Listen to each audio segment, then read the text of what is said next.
as we commemorate the 22nd anniversary of the 9/11 terrorist attacks, a reminder that nothing will destroy the United States of America, except perhaps America herself. All that and more now on a special edition of Graf's Grievances.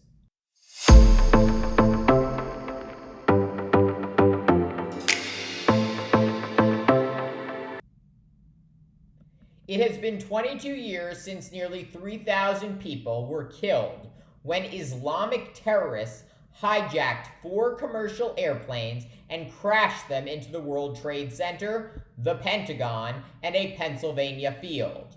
The worst terrorist attacks on American soil, forever changing the United States and the world.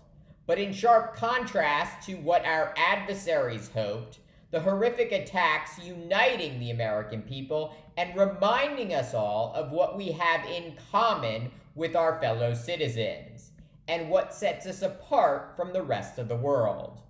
We, the people of the United States, believe that all are created equal, with certain unalienable rights, that among these are life, liberty, and the pursuit of happiness.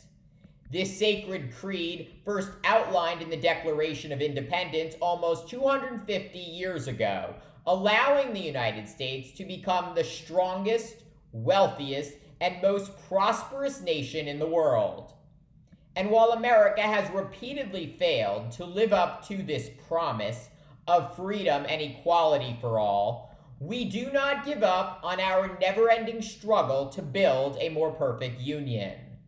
On September 11, 2001, no matter where we came from or what God we prayed to or our race, we came together as one American family to help and support one another. We also united to hunt down those who were responsible for committing such malicious attacks on our homeland and threatening our liberty. And thanks to the tireless work of our military and intelligence agencies, on May 2nd, 2011, President Barack Obama announced to the world that the United States killed Osama bin Laden, the leader of Al-Qaeda and the mastermind of the 9/11 attacks. This justice, a reminder to all that America will never give up, will never give in, when our fellow citizens are senselessly slaughtered and our freedom is threatened. The killing of bin Laden and the capture or killing of scores of other Al-Qaeda terrorists, also a reminder to the American people of what we are capable of when we work together. Not only did we bring justice to those who attacked us, but we rebuilt stronger than ever before. Since its opening in 2014, One World Trade Center has soared above Lower Manhattan at a symbolic 1,776 feet, making it not only the tallest building in New York City, but all of the Western Hemisphere. The already iconic tower, a permanent symbol of American perseverance and hope for the future.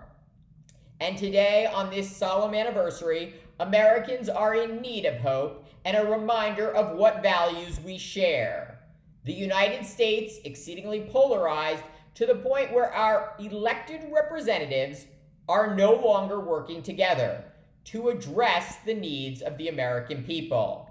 This dangerous impasse, at least in part the result of Americans growing further apart on a number of hot-button issues.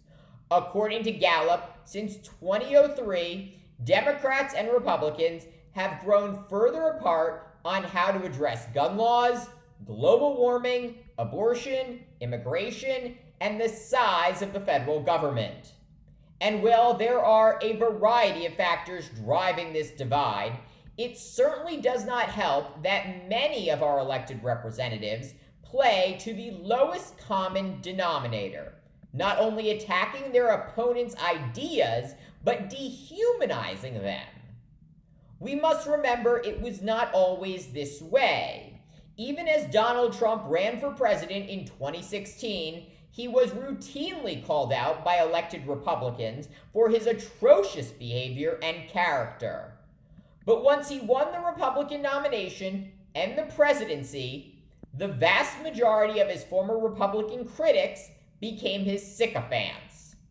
And this acceptance and defense of Trump's twice impeachable and criminal behavior by elected Republican leaders was a signal to all that kindness and respect and the rule of law are no longer valued in America.